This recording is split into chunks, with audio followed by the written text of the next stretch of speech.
வணக்கம் மாணவர்களே. இந்த வீடியோல 10ஆம் வகுப்பு கணிதம் அத்தியாயம் 2 எண்களும் தொடர் வரிசைகளும் இதுல பயிற்சி 2ல் 1ல 4வது கணக்கு பார்க்க போறோம். என்ன கொடுத்திருக்காங்க பாருங்க.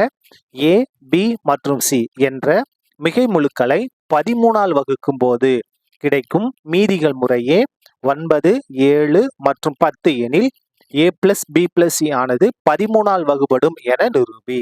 என்ன கொடுத்திருக்காங்க? ஒரு 3 மிகை முழுக்கள் A, B, C இந்த மூணையுமே எதை கொண்டு வகுக்கிறோம்னா 13 கொண்டு தான் வகுக்கிறோம். ஏன்ற எண்ணை 13 கொண்டு வகுக்கும் போது மீதி 9, Bன்ற எண்ணை 13 கொண்டு வகுக்கும் போது மீதி 7, Cன்ற எண்ணை 13 கொண்டு வகுக்கும் போது மீதி 10 இந்த மாதிரி வருது. அப்ப இந்த 3 நம்பரையும் கூட்டினாலும் அது எதால் வகுபடுமா? 13ஆல் வகுபடும்னு நம்ம நிரூபிக்கணும். நிரூபிக்கலாமா? பாருங்க, யூக்ளியின் வகுத்தல் விதியை நம்ம பயன்படுத்த போறோம். என்ன? A = PQ plus R 0 less than or equal to R less than B. இந்த யூக்ளிட் டிவிஷன் விதி. இங்க என்ன அப்படின்னா ஏவை பியை கொண்டு வகுக்கும் போது Q வந்து என்னது? ஈவு ஆறுன்று மீதி. இப்ப பாருங்க, முதல்ல என்ன கொடுத்துருக்காங்க? ஏவை வகுக்க போறோம். எதை கொண்டு? 13 கொண்டு வகுக்க போறோம். இந்த இடத்துல ஈவை பத்தி எதுவுமே சொல்லல, அதை Q1ன்னு எடுத்துக்கலாம். பிளஸ் மீதி என்ன வருதா? 9 வருது. இது அப்படியே இருக்கட்டும், 1ன்னு எடுத்துக்கலாம். அதுக்கு அடுத்து பாருங்க, Bன்ற நம்பரை வகுக்க போறோம். எதை கொண்டு வகுத்தி? B 13 கொண்டு தான் வகுக்க போறோம். ஈவை பத்தி எதுவுமே சொல்லல, அதனால அதை Q2ன்னு எடுத்துக்கலாம். பிளஸ் மீதி R எவ்வளவு கிடைக்குதா? 7.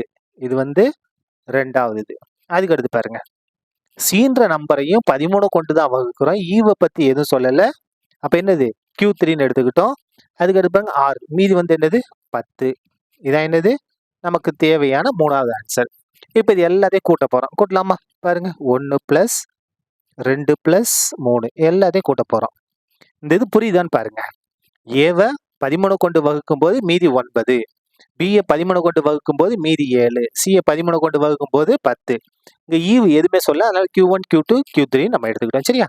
இப்ப கூட்டலாமா? முதல்ல இடது பக்கத்தை கூட்டுங்க. என்ன இருக்கு இடது பக்கத்துல? A + B + C. வலது பக்கத்தை கூட்டலாமா? 13 Q1 + 9 + 13 Q2 + 7 + 13 Q3 + 10 எல்லாத்தையும் கூட்டிட்டோம். இடது பக்கத்தை கூட்டிட்டோம், வலது பக்கத்தை கூட்டிட்டோம். இப்போ இதை நம்ம எப்படி எழுதலாம் பாருங்க. 13 Q1 + 13 Q2 + 13 Q3 நம்பர் எல்லாத்தையும் கூட்டுவோமா? 9 ஒரு 7 16, 16 ஒரு 10 26. இப்ப பாருங்க, ஈக்குவல் டு இருந்து எதை பொதுவா நம்ம எடுக்கலாம்? 13 பொதுவா எடுத்துருவோமா? பாருங்க, 13 பொதுவா எடுத்துட்டோம்னா இங்க என்ன இருக்கும்? Q1 இருக்கும். 13 பொதுவா எடுத்துட்டோம், Q2 இருக்கும். 13 பொதுவா எடுத்துட்டோம், என்ன இருக்கும்? Q3 இருக்கும்.